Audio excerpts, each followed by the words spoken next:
Excuse me, could you point me in the direction of ScreamCity? Never mind, I think I found it.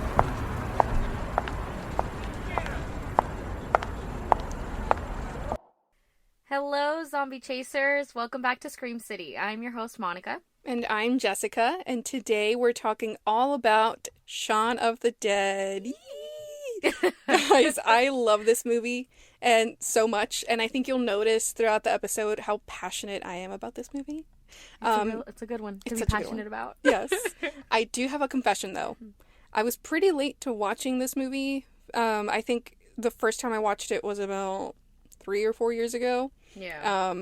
But the second I watched it, I got hooked on the rest of the trilogy. So shout out to Hot Fuzz and World's End. Absolute chef's kiss. They are like chef's kiss. They're amazing. Dude, I completely get it. Yes, I will admit I have not seen World's End. Boo. But I have seen Hot Fuzz, and Hot Fuzz is good. Yes. I think what I love is how these movies have nothing to do with each other.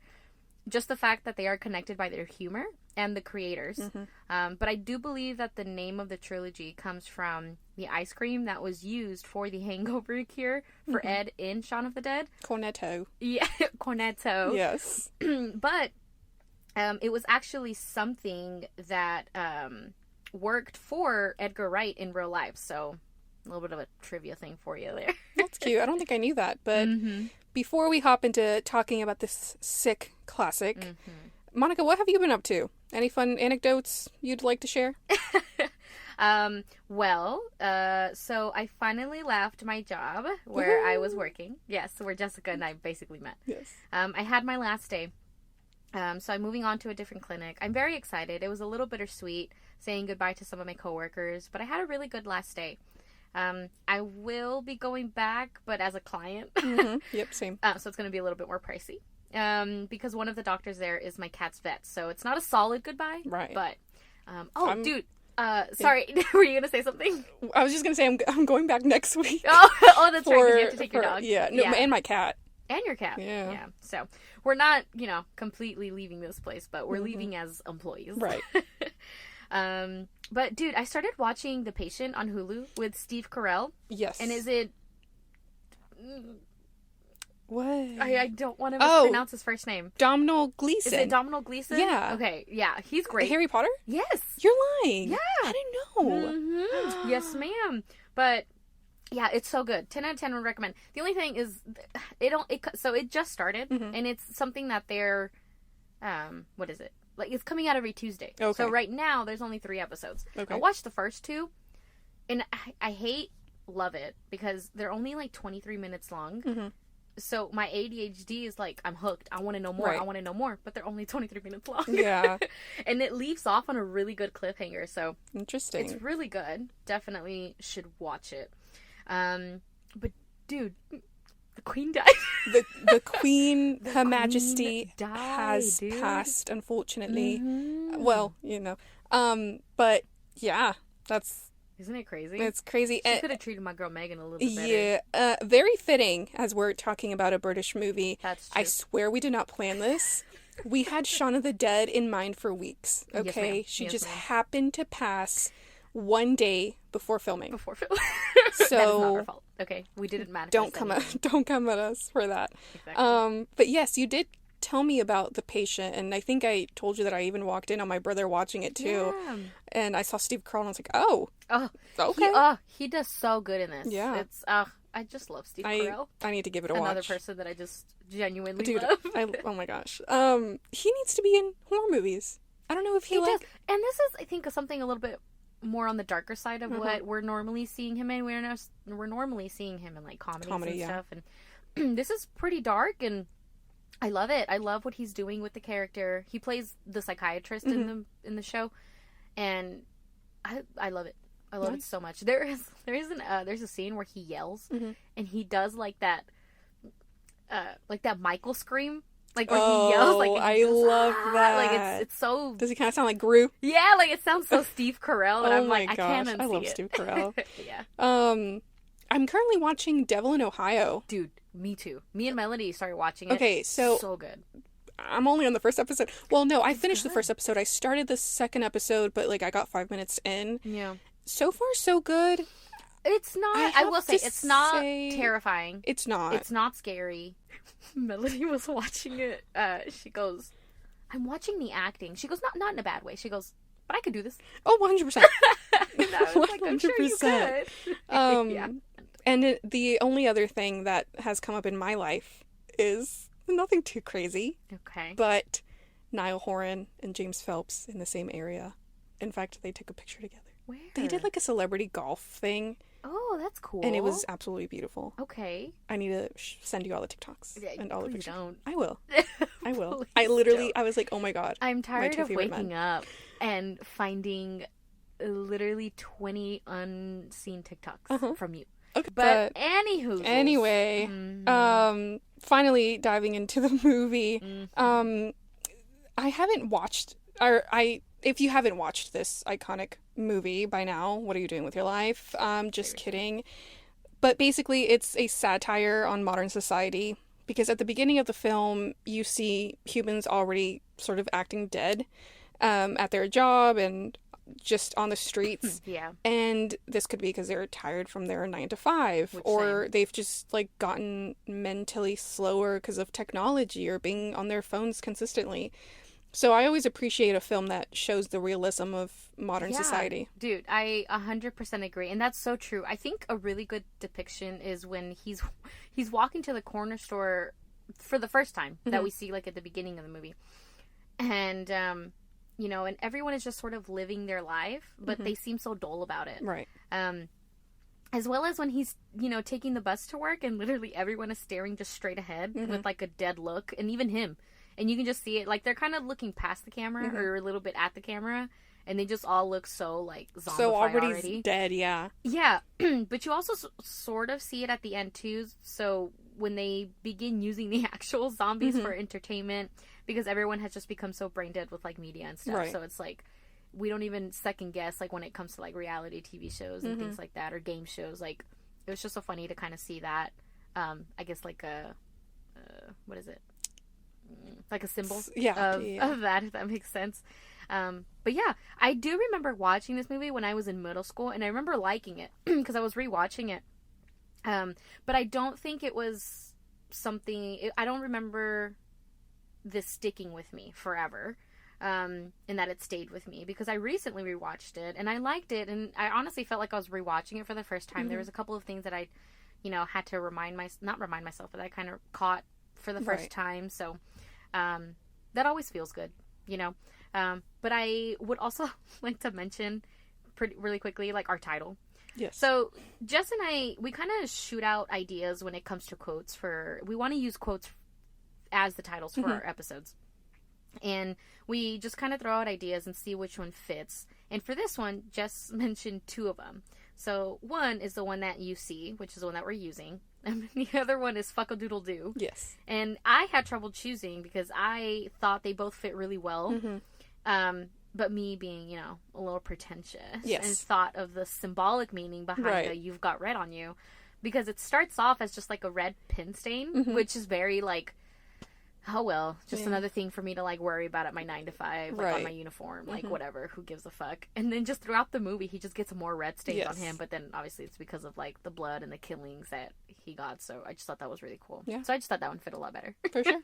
And then fuck-a-doodle-doo was just funny to me. Funny. It's just funny to me because the delivery of that line in the movie by, I think both Pete and Shawn. Yeah, they both. Is just too good.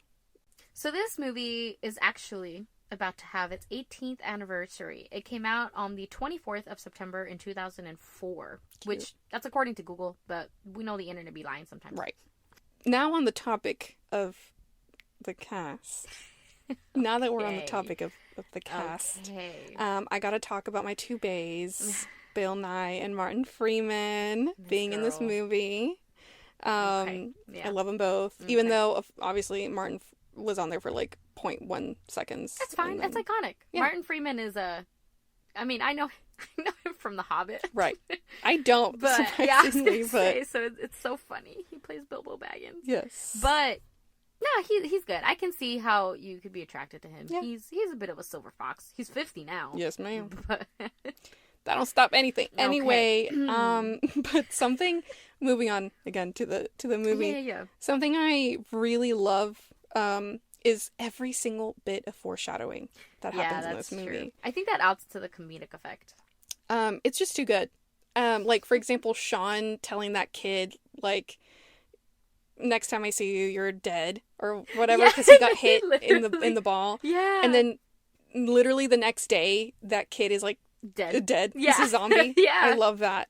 And then, when Shawn's at work, and he just got off the phone with Liz, and Shawn's coworker is like, "Oh, I thought, we're not supposed to be taking personal calls." And Shawn was like, "Oh, it was corporate, nothing to panic about." And then cut scene to a man running for his life. Yeah. I love that. It's just part of the, like, I forget what type of comedy it's supposed to be, but yeah, it's like... I think it's just sad, like, yeah. wholeheartedly just satire. Yeah. Which, sidetrack, is... I feel kind of bad for Noelle, which was the coworker, like, the annoying coworker that Shawn had. Like, the one that was telling him, like, "Oh, I thought, we're not supposed to take personal." Oh, yeah. Because he turns into a zombie at the end. Yeah, that's and they true. got, like, poor guy, he already didn't want to be at work. Yeah. And then they got him pushing carts. Oh, that's true. Like, in the afterlife. And then, like, yeah. I would hate that. Like, out of... Just doing put the me job out that of my you hate, misery, you have to do dude. them. Oh my gosh. That's true. That's very true. Anyway, I have a few favorite scenes in this movie. Okay. The first one is when Mary, the, like, store worker. Oh, yeah. Yes. Yeah. When she gets impaled by that pole. I love that. And then Shawn's face is like, "Oh my god." And Ed is like, he's like, well, I guess that really just happened. It's so funny. And when I tell you, I rewinded that scene so fast. It was so funny. It had me and Alexia, because I recently watched it with Alexia. Yeah. It had us, like, on the floor laughing. Another one of my favorite scenes was when they leave the Winchester and they're singing the song and the zombies, like, harmonizing with them. Yeah. And, of course, another iconic, and again, not just because of Martin Freeman, but another iconic scene is when they bump into Yvonne and her gang. Like, when they're, like, trying to get to the Winchester. Yeah. And they, like, kind of bump into each other in that little alleyway. Yeah. And then they meet, like, the spitting image like, of each other. It's so funny. Another. Yeah. It's so funny to me, and I love that. And then again, we see Martin Freeman part for, of like, 5 seconds. yeah. But my favorite kill, probably Mary. Well, Mary's first attempt, which was when she gets impaled by that pole. It's just, not only is it, like, funny, because, like, Shawn and Ed make it funny. Yeah. But, like, my mind is like, oh my god, Shawn thinks he just killed, like, a poor drunk girl, you know what I mean? But, so he's probably like, oh my god. But it's also, I love that in, like, Mary's hole, like, in the back, in her, like, actually, like, her actual back? Well, because she has a hole in her because she just got impaled. I love how when she gets back up, you can just see them a little. Oh, you can see them, like, through her Yes, hole. it's so funny, and I love that so much. Because, again, like, Shawn didn't know that she was a zombie, so he just thought they that... They literally thought that she was just drunk. Just a drunk girl. I love how, I think when it was, was it Ed or Shawn? I think it was Ed who thought to throw a rock at her. Oh. And then Shawn is like, dude, like, hold on. And Yeah. then she didn't respond to it. Right. But the show's so funny. But anyway, those were just some of my few favorite scenes and, just a couple and my of things, favorite kill. aside from the entire movie. Right. But what about you, Monica? I don't know. I will say, hands down, the best kill for me in the movie was David's. And I think I liked it because it was the most gruesome. Right. And I love, and appreciated the way that it was shot. I love the angle at which we, as the audience, got to see it. So how he was just surrounded by all of the zombies and how each one of them were just... They tore into his abdomen first. And they just started feasting. They just started feasting on that man. Yes, and then beheading him. Which, it was such a great kill, and I loved it. I would for sure love that as a poster. I think just the way that it looked like, it just looked really cool. But I will say that my favorite scene differs between the scene right before David dies, so when Shawn finds out that his mom was bitten, and he had to kill her, which I loved it because it's where the film sort of gets some sort of heart and emotion. I don't know. I would like to think that I would react the same way if I found out that my mom was bit. Right. I would be in so much denial and just try to keep her around, even though she's going to try and eat me. But anyway, either that scene or the one where Shawn and Ed are fighting about, like, they're fighting off zombies for the first time in his backyard. The bigger guy and Mary. Yes, yeah, oh and then they find out that like broken vinyls work as a weapon. Yeah. So then they take their time going through that box of vinyls to being like, who is it? They're and they're like, so mean. And then he's like, Batman soundtrack, and he's like, throw it. And then he just chunks it, and it's so funny because then I think one of the records that he I forgot which one it was. He was like, that was my first own record. Don't throw that one. Like, don't use that one. And then another one was like Purple Rain. And he's like, no. And he was just going through it. And I just thought it was like a great comedic scene. Super comedic. Yeah, I love it. It was so funny. Okay. Don't cancel me. Okay. But I kind of feel bad for David. No, I'm canceling. Okay.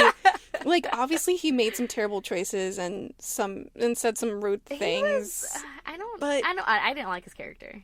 Right. But something in me just feels sympathy for him. Okay. Like, I don't know. I don't know. Do you find him attractive? No, I don't. But I do feel like I could fix him. No. Okay. No. Anyway, moving from that. Moving on from one. From one character Barbara to another. was annoying. I'm sorry, Shawn, but your mother is annoying. Awful. And I don't think she was that bad. I think she was so annoying. She was really, I will say, she was really like, naive. Head home, like lights on, no one's home. You know what I mean? Like, it's so, yeah. I'm like, she knew she got bit. She didn't tell anyone. That's true. And obviously, I know it's. Whole thing. I was gonna say, like, it's not a zombie movie without someone getting bit and not telling the rest of the group. Exactly. But I don't know. But it had to be her mom, like his mom. Right. It had to be his mom.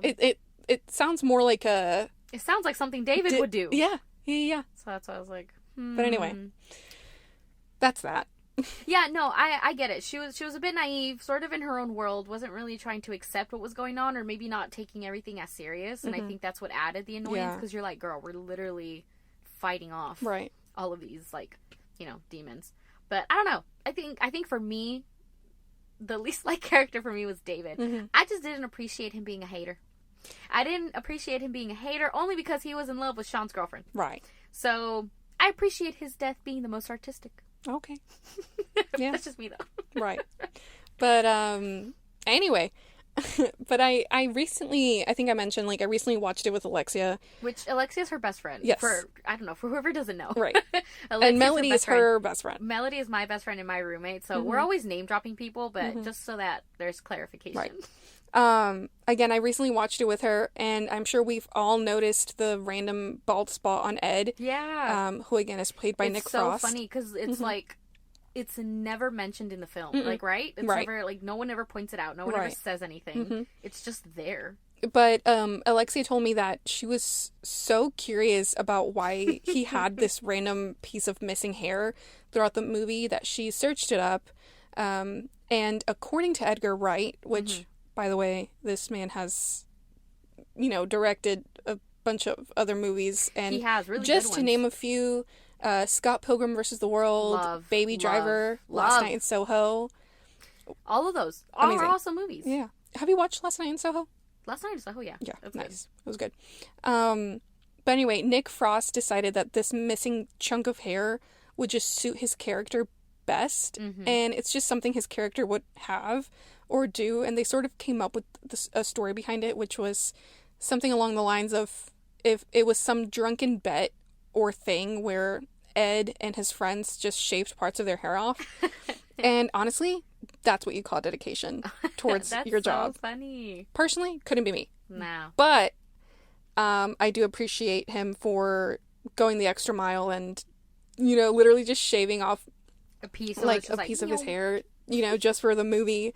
My first thought when I watched this was that it just comes to show how Ed just either, one, doesn't care about himself or his body, and two, just doesn't care about his appearance in general. But I guess it can literally be open for interpretation. But yeah. I think that fits really well. I didn't know that was why he had a bald spot. I think some people look at it and they're just like, okay, moving on. Yeah. But I think you see it in so many clips that you're just like, I can see how Alexia's curiosity kind of peaked, because I would too be like, why is he bald? Right. So this is what I mean or at least this is what we mean when we say, like, actors and actresses, hard work doesn't go unnoticed. So for sure in their acting, when they act their asses off, right? But it also goes by what they're willing to do and how far they want to go to basically be their character. So that's really awesome to hear. Which Ed is definitely like a laugh for the film, and it was so sad to see him turn at the end. Right. But I also love how Shawn basically kept him as a pet. I love that. Would you keep me as a pet, Monica? Absolutely not. You should see her face right now. Good, because I wouldn't keep you as a pet. Yeah, And I you would know what? shoot you. I think you would out of spite. I think you would, and just to piss me off. Yeah. Really funny story. So you know that scene where Philip starts turning into a zombie in the car? Yeah. So, Shawn asks Ed to pull over. Pull over. Because, Philip is turning into a zombie. Right. And as Ed is pulling over, he, spins a couple times.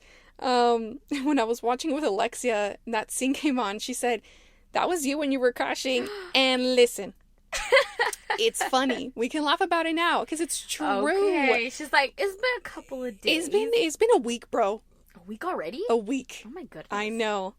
But anyway, everyone's facial expressions as they're spinning, it was literally me. It was Barbara's face. I don't know why I picture Barbara's face the most, but Barbara's face as they're spinning was literally me.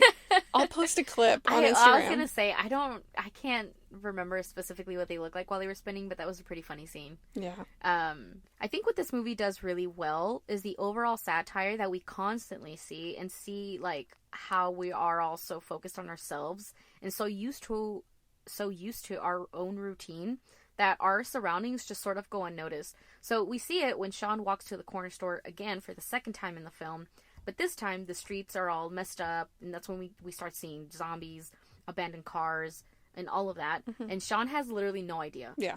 Not aware. The way that I was dying. I do remember, I think this scene specifically when I watched it in middle school, because obviously I'm 13, 14, so right. I'm like, oh my god, ha ha ha. But I watched it again and I was like, dude, me. That's literally me. And I was like, and that's bad. Right.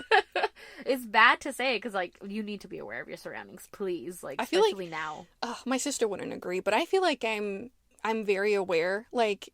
One person could be acting so sus. Yeah. And, they could don't get me wrong. I'll go to the grocery store. I don't even go to the gas station by myself. That's a big no for me.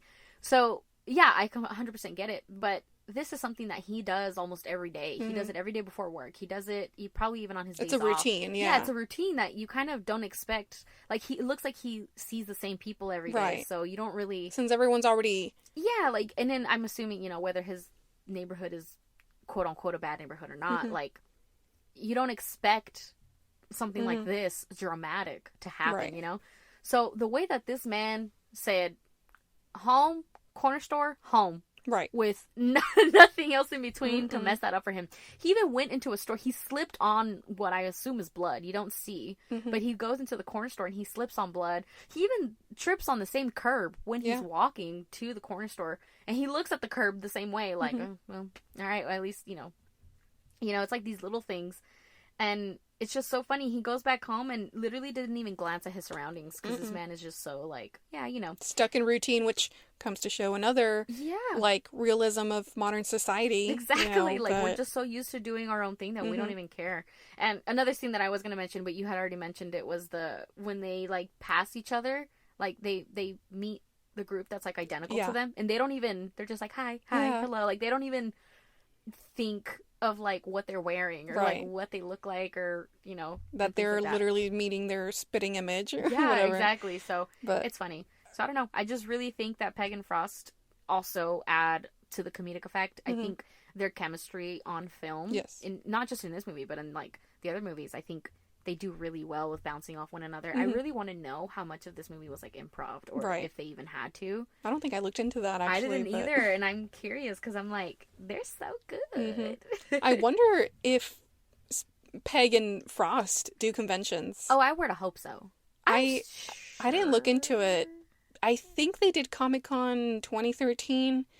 I don't remember, but I would love to meet them. I mean, in the movie, Paul, the literal like opening scene is them at Comic-Con. Oh, that's so true. It's the least they could do. Yeah. I love that. I would love to meet them. Me too. 100%. For me, I will say, one thing that I did not appreciate about this film was how long it took to introduce zombie killing. So, that could be my ADHD talking, thinking that this, took too long. Like, the intro, quote-unquote, took too long. But I don't know. We don't really see anything gore-like happening until 30 minutes into the movie. And the movie is not even that long. But I don't know. I would have appreciated a little bit more zombie action in the beginning.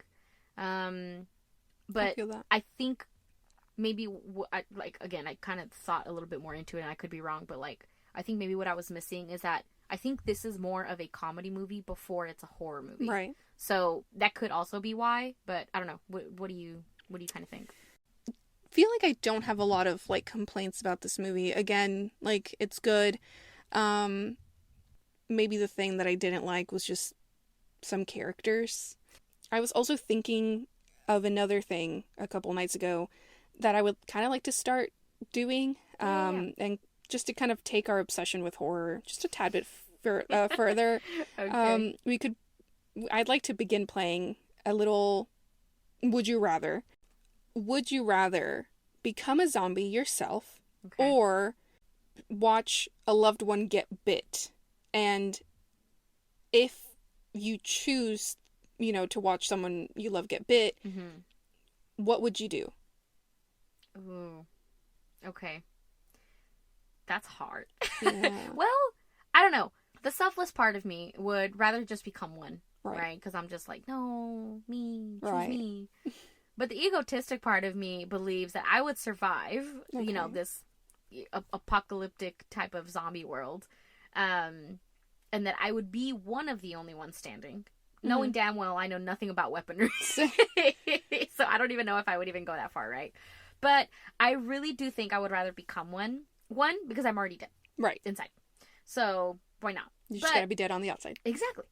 But I don't think I can handle any more trauma. That's true. So, can you imagine for the people who, let's say all of this was real, right? Can you imagine the amount of trauma that you have to endure to get through, an apocalyptic type of world and watch people around you die or turn and everything? And who are you going to talk to? That's true. Yeah, no, I don't think I can handle any more trauma. So I think I would just slowly start to give up once I start seeing, family and, friends. I really only have, 4 friends. And I have, 5 family members, so. Cute.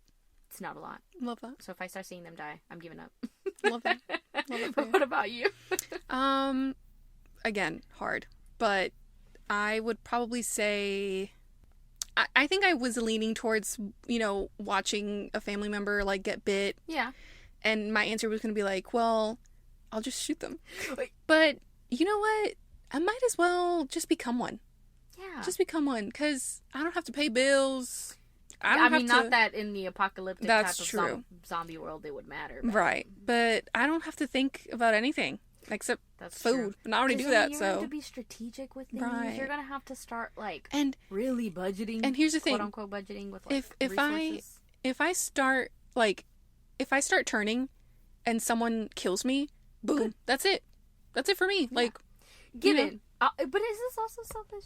Because it's I don't want the trauma to be induced in me. But, me dying, is that going to cause trauma on somebody else?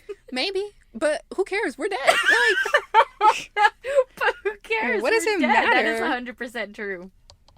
That is 100% true. So, yeah. Okay. I see that. And you make a very valid point. Appreciate it. But we would like to start including ratings. So, we have come up with 2 different scales. One is going to be a scary scale, and the other one is going to be a satisfactory scale. on, whether the movie was actually good or not. Both scales will range from 1 to 10. The 2 scales are just because a movie is scary or has scary elements does not always mean that the movie itself overall was actually good, or vice versa. Sometimes the movie, overall was really good, but it does not mean that it was scary. Right. And this also, I think, kind of helps people who can't really handle a lot of horror, if that makes sense. But, Jess, you go first. What do you rate this movie on a scary scale and then on a satisfactory scale? Okay. So, scary, I'd probably do a 4 out of 10. Okay. Only because the comedy overpowers the scariness, I guess. True. Which there's 1 or 2 scenes that are jump scares, and I'm I do find myself jumping. That's true. So I'd probably say a 4 out of 10. Okay. And then satisfactory scale, a good 9.5 out of 10. Because, again, like I mentioned earlier, I really don't have many complaints about this movie. For sure. It's good, it's comedic.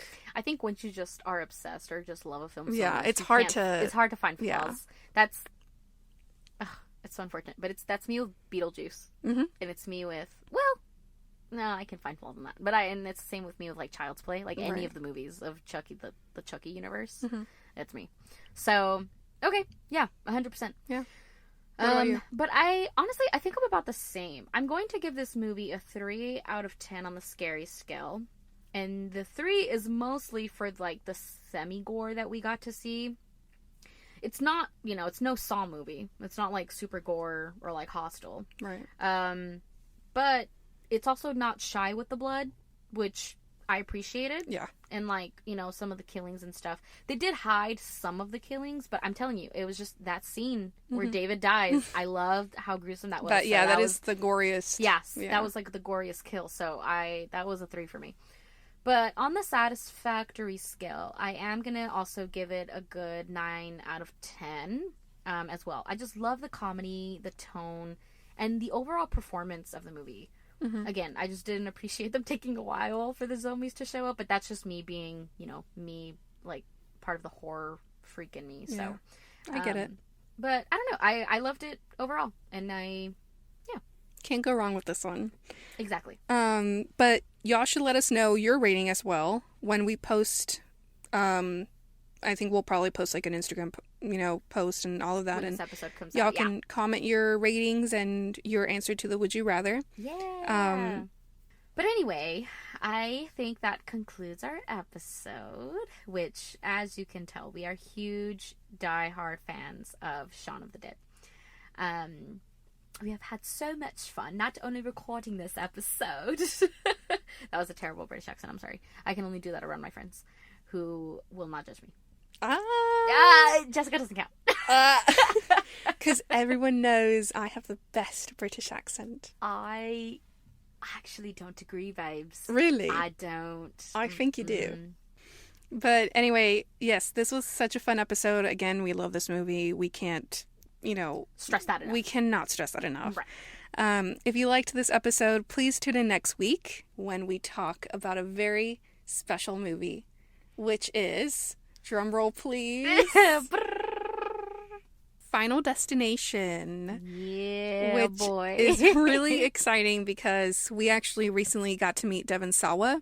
Yeah. So we'll talk about our experience meeting him and all of that. So again, stay tuned to that episode next week.